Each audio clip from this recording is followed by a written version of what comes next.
here is Jeff, the host of the Gridiron.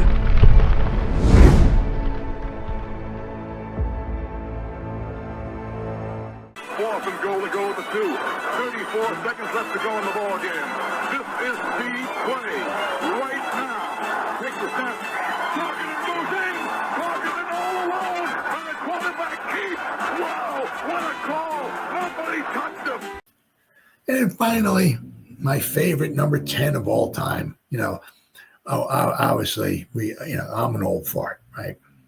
But first time I remember watching the Giants, week 13 of the 1970 season.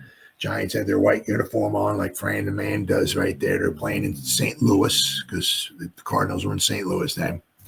And he pops out of the huddle, walks up behind a lot of scrimmage. Because back then the centers used to have towels out of their back. Used to cover up their butts. So Fran would walk up there, take the towel, flop the towel on a center's back, look around, calling signals, stuff like that. So I obviously owe more. We owe more to number 10 Eli Manning than we ever do to Fran Tarkenton. Okay. But I mean, just that takes me back because I was 6 years old then. I was just totally fascinated by football then. It was just like I couldn't get enough of it. Unfortunately, back then it was nothing like it is today. I mean, today you can watch every game. You can watch the replays of every game. You can see every play from 372 different angles. Not back then. Back then there was Monday Night Football, but I wasn't old enough to stay up to watch Monday Night Football, so I never watched Monday Night Football for a while. But there usually was 3 games on. There'd be the Giants were on channel 2 or they were on channel 4. I can't remember. The Jets were on the other channel.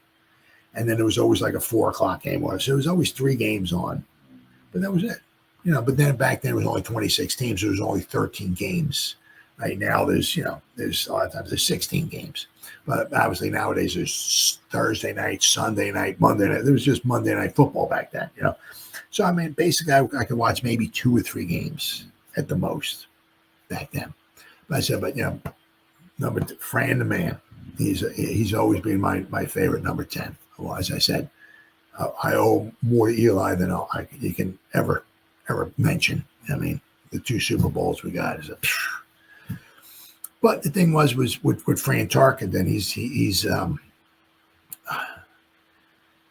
I think he's number 12. The Giants' great Fran Tarkenton name is one of the NFL's best players to never win a Super Bowl. Now he's number 12. Yeah. He was recently listed at CBS Sports as one of their top 30 players to never win the big game. He was number 12. Now Fran Tarkenton, he went to 3 Super Bowls after the 73, after the 74, and after the 76 season. And it was the same thing, too. I mean, with the Vikings, they've been to 4 Super Bowls. They got blown out, really, in all 4 of them. Super Bowl 4, they lost 23-7 to the Chiefs. Was that Super Bowl 7? Super Bowl 8, they lost 24-7 to the Dolphins. Super Bowl 9, they lost 16-6 to the Steelers. Now, that game was 9-6 going into the 4th quarter. The Steelers scored a touchdown. Frank Harris, I think, scored a touchdown to make it 16-6. So that game was kind of close in the 4th quarter. And then the Super Bowl, I guess it was Super Bowl 11, was when they lost 32-14 to the Raiders. They got blown out in that one. I mean, so every time they went to the big game, they got blown out. It was just that was my team because after Fran left the Giants, of course the Giants were always number 1 to me.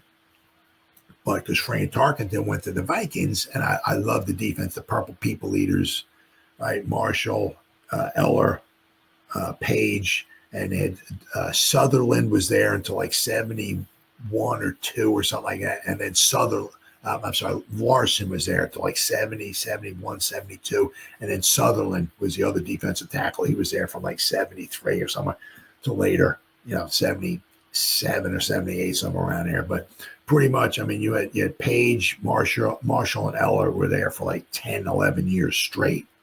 Right? I love that defense. They played in Minnesota. It was in dirt. It was snow. It was ice. It was slop. It was football. I'm an old fart. I love that's football. When you play football on grass, the game's over with. You go off the field, there's dirt and grass all over you. Not the way it is today. I mean, they can play on grass today and they walk off the field and you're like, geez, they even play? Did anybody fall on the ground at all? You know what I mean? Yeah. But the Vikings were always my second favorite team back then when I was a kid. Well, also because of Fran Tarkenton, when. Now, Fran Tarkenton, he played from 67 to 71 with the Giants. And the Giants weren't a very good team. The Giants had no defense at all. So, I mean, his chances of making the Super Bowl with the Giants were really rather minute because their defense was really bad. The only year that they had that he was with the Giants that they had a chance of even making the playoffs was 1970. They started to see, that was the year I remember, that was the first year I ever watched football, remember watching football, okay? It was 1970. They started the season 0-3. And they went from 0-3 to 9-4. So in 10 games, they won 9 out of 10. Their only loss was a Monday night game. They lost to the Eagles 23-20 in Philadelphia. Their first Monday night game ever. They lost to a 3-win Philadelphia team. Anyway, but they were 9-4 going into the last game of the season. The Rams came to town. The Rams, it was in Yankee Stadium. The Giants won. Giants went to the playoffs. The Rams had a chance of making the playoffs as well, too. But the Rams came in. The Giants went up 3-0. Pete Gogol kicked a 40-something yard field goal. I think it was like in the first quarter. Giants were up 3-0. And then all heck broke loose. The Giants lost 31-3. So everything that could have gone wrong went wrong. The Giants were 9-5. The Cowboys wound up winning their final game of the season. They beat the Oilers, I think, 51-10. So I think if the Cowboys lost and the Giants lost, I think the Giants would have won the division. But the Cowboys won. They beat the Oilers only 51-10. So the Cowboys wound up 10-4. The Giants were 9-5. So the Giants were not the wild card team because there was one wild card team that went to the Detroit Lions, who were 10-4. So the Giants missed the playoffs. That was the only year that Fran Tarkenton really had a chance of making the playoffs with the Giants. It was 1970. 1971, the Giants, the defense was absolute trash. The Giants wound up 4-10 in 1971, and that was Tarkenton's last season. He wanted to get paid more, and the Giants didn't want to pay him what he wanted to get paid, and he deserved to get paid what he wanted. Giants didn't want to pay him, so the Giants traded him back to the Vikings, and the Giants got some draft picks in return. One of them was another number 10. The Giants drafted Brad Van Pelt with one of the draft picks that they got, right, for Fran Tarkenton. So it worked out okay for the Giants, but the Giants traded away a really good quarterback who played another 6 seasons with the Vikings, and then the Giants just went through like quarterback heck. Right, they had Craig Morton, they had Norm Snead, Pisarcik. I mean, just another guy by the name of Summerall. I mean, they had some really, I mean, Morton wasn't bad. He was not a bad quarterback. He was just a statue. And when you don't have a great offensive line, statues usually get killed. And he got killed by the Fran Tarkenton could run around, scramble, get away from some of the pass rushes, but Morton couldn't. So the Giants traded away a future Hall of Fame quarterback back to the Vikings because they didn't want to pay him. So the Giants, from 1972 to finally 1979, they finally got themselves a quarterback, Phil Simms. I said, almost all of 70, they were in quarterback hell, right? Looking for a quarterback, and they finally found one in Phil Simms in 1979. But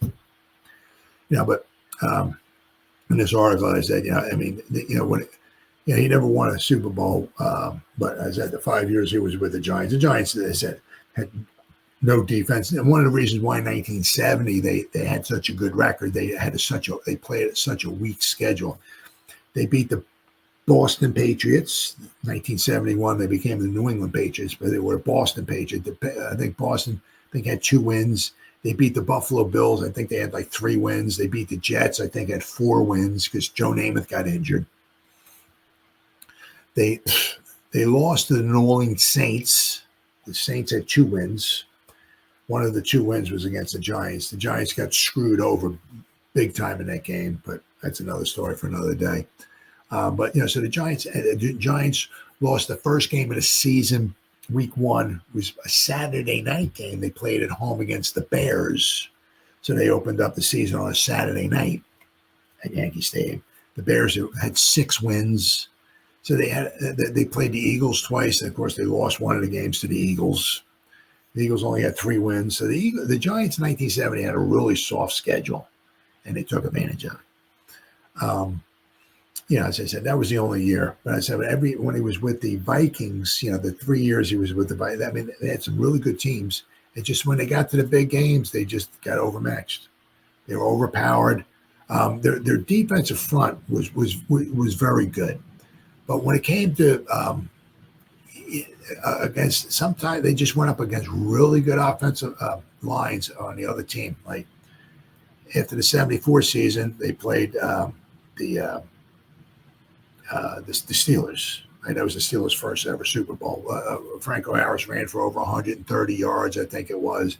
The offensive line for the Steelers was very good. The Vikings defense had a hard time stopping them. The Super Bowl before that, Super Bowl 8, they lost 24-7 to the Dolphins. That Dolphin team only lost 2 games. They were 12-2. Right. The Dolphins were 26-2 between 72 and 73. They only lost 2 games in 2 years. So they were a phenomenal team. But once again, the Vikings front 4 couldn't stop Morris, Kick, and Zaka. Their offensive, the Dolphins' offensive line was just phenomenal, and they couldn't stop them.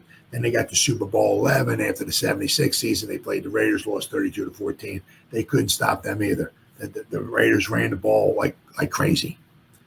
So every time, and then even in Super Bowl 4 when they lost 23-7 to the Chiefs, the Chiefs, their offensive line and the Chiefs' defensive line dominated that game, right? And every time they got to a big game, they said in the Super Bowl 4, Tarkenton wasn't with the Vikings then. He was Tarkenton was with the Giants. Joe Kapp was the quarterback of the Vikings. But every time the Vikings got to the Super Bowl, those 4 times, the line of scrimmage went to the other team. They just were not very good. But the times at Tarkenton, I mean, they scored 14 points against the Raiders. They scored 6 points against and actually the 6 points they scored against the Steelers, they blocked a punt, I think, and recovered in the end zone. So they didn't even score an offensive touchdown against the Steelers. And they scored 7 points against the Dolphins. So basically in 3 Super Bowls that Tarkenton was in, for the Vikings, they scored 3 touchdowns. I mean, they just got totally decimated, in those Super Bowls. They were not a Super Bowl. Let me tell you what, it was kind of embarrassing. But some of the greatest players in NFL history have never experienced the league's ultimate honor, winning a Super Bowl, but Tarkenton was in 3 Super Bowls. So Dan Marino, Barry Sanders, Bruce Smith, Kelly Moss, Anthony Munoz, what a freaking beast that dude was, are just a few of the names who have never hosted the Lombardi Trophy. Most of the great New York Giants who played in the Super Bowl era have had the pleasure of earning a Super Bowl ring. One, however, is not. Hall of Fame quarterback Fran Tarkenton, who played 5 seasons for the Giants from 1967 to 71, was recently listed by CBS Sports as one of their top 30 players to never win the big game. Number 12 is Fran Tarkenton. He was the number 12 out of the top 30 players. The NFL's career passing leader until Marino passed him in 1995. So when Tarkenton retired, he had completed the most yards thrown. I don't know if it was the most completions and the most attempts, I don't know, but the most touchdowns when he retired. So Tarkenton played in 3 Super Bowls during his career. Super Bowl 9 was the only one that was still competitive in the fourth quarter. The Steelers ultimately won 16-6 behind the running of Franco Harris, and the defense held Tarkenton and the rest of the Vikings to 121 total yards. I think the Vikings in that Super Bowl had 18 yards rushing. 18. Said every time they got into the big game, the line of scrimmage went to the other team. The Vikings defense and the Vikings offensive line just could not handle the other team. All 3 of those Super Bowls. And I said the Steelers won 16-6, but I think the Vikings back then were very good on special. They were very good at blocking kicks. I believe they blocked a punt and they recovered in the end zone for a touchdown. And that's the only way that. And the Vikings even was so bad, the Vikings even missed the extra point. That's why they got 6 points instead of 7. But I mean, the Vikings had 121 yards in the Super Bowl. I mean, as quarterback of Bud Garrett's powerhouse Minnesota teams of the 70s, Tarkenton got the Purple Gang to the Super Bowl 3 times, only to be squashed in 74 and 75. Well, 74 was after the 73 season. That was the 73 Dolphins. Yeah. And in 1975, that was after the 74 season when they lost to the Steelers. And then they got mauled by John Madden's Oakland Raiders in 1977, which was after the 76 season. Tarkenton had a solid stint with the Giants, first under Ali Sherman and then under Alex Webster. He was traded to Big Blue in 1967 and returned to Minnesota after 5 seasons. Tarkenton compiled a 33-36 record with the Giants and was named to the Pro Bowl 4 of his 5 years. Tarkenton was elected to Pro Football Hall of Fame in 1986.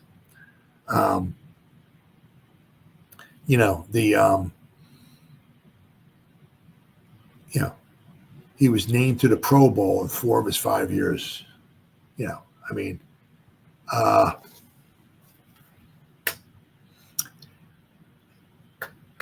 67, they were 7-7. And once again, they did not have they had no running game and they had no defense, and they were 7-7. 68, same thing, no running game, no defense, and they were 7-7, 68.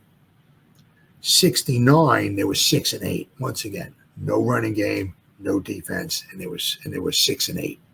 1971, the defense was absolutely ungodly, pathetic, and their running back that they traded for in 1970, Ron Johnson, was injured and missed 12 out of the 14 games. He only played in 2 games. He played against the Redskins 1 game. He played against the Chargers in 1 game in 71. But other than that, the main guy, Ron Johnson, missed all season. So they were 4-10 in 71. So once again, they had like no offense, and their defense was ungodly horrible in 71. 70 was the only year it all kind of came together. They played a soft schedule. And so that allowed their defense to be somewhat good. But also because they had a good offense. When you got a good offense and you can run the ball, keeps your defense where? On the sideline, drinking Kool-Aid, right? So when your defense is on the sideline drinking Kool-Aid, they don't give up any yards. They don't give up any points, right? They look really good. They keep the other team's score down because they're on the sideline, right? Because the other team's offense isn't on the field scoring points, right? Ta-da. But in 1970, the year that the Giants were 9-5, they were 9-4, almost 10-4, right? But that's when everything came together. The Giants' first-round pick in 1965 could have Dick Butkus or Gale Sayers, but we took Tucker Frederickson at Auburn. But he was healthy. He retired after the 71 season because of injuries to his knees, I think it was. He only played 6 years because of injuries. But in 1970, Tucker Frederickson played the whole year. He was healthy, right? We had a soft schedule, and that was the year we traded for Ron Johnson. Ron Johnson was healthy. Ron Johnson had over 1,000 yards rushing. He was the first Giants player to rush for over 1,000 yards. He ran for over 1,000 yards in 1970. He ran for over 1,000 yards in 1972. And a team that was 2-11-1, and I think he even missed a game or so in there. He ran for over 900 yards in 1973 for the Giants. So Ron Johnson and Tucker Frederickson was a very good receiving running back. Ron Johnson was a very good receiving running back as well, too. But Tucker Frederickson was healthy. Ron Johnson, we traded for him. He was healthy all year. So everything in 1970 for the Giants it was kind of like 2020. I was going to say 1920. It was kind of like 2022 when everything kind of came together for the Giants. Kind of a soft schedule, right? We had the running back was healthy. Saquon was healthy. Daniel Jones was healthy. We had a lot of guys healthy and all that. We won a lot of close games and all that. We went to the playoffs for 9-7. That was kind of the way 1970 was, right? Everything just kind of came together for the Giants. But after 1971, Ron Johnson was injured. We had no running game. We had very little passing game. And for as bad a team as that we wind up having, for for the Giants from 67 to 71, for Fran Tarkenton to actually make the Pro Bowl 4 out of 5 years is really, really impressive. I mean, it just goes to show you is that, the way you think of quarterbacks now and the way you think about quarterbacks basically 50 years ago is totally different. And Fran Tarkenton wanted some more money. Giants didn't want to give it to him. So they're like, all right, bye-bye. We'll make it work without you. No. No. How wrong you can be. See, nowadays, it's like you got maybe a future Hall of Fame quarterback. You pay him. You keep him. Right? You show him the love, show him the money, and you pay him, and you keep him. But Giants didn't want to do that with Fran Tarkenton back then. So they traded him back, and from all the rest of the 70s, the Giants were in quarterback heck, right? Until they drafted Phil Simms in 1979.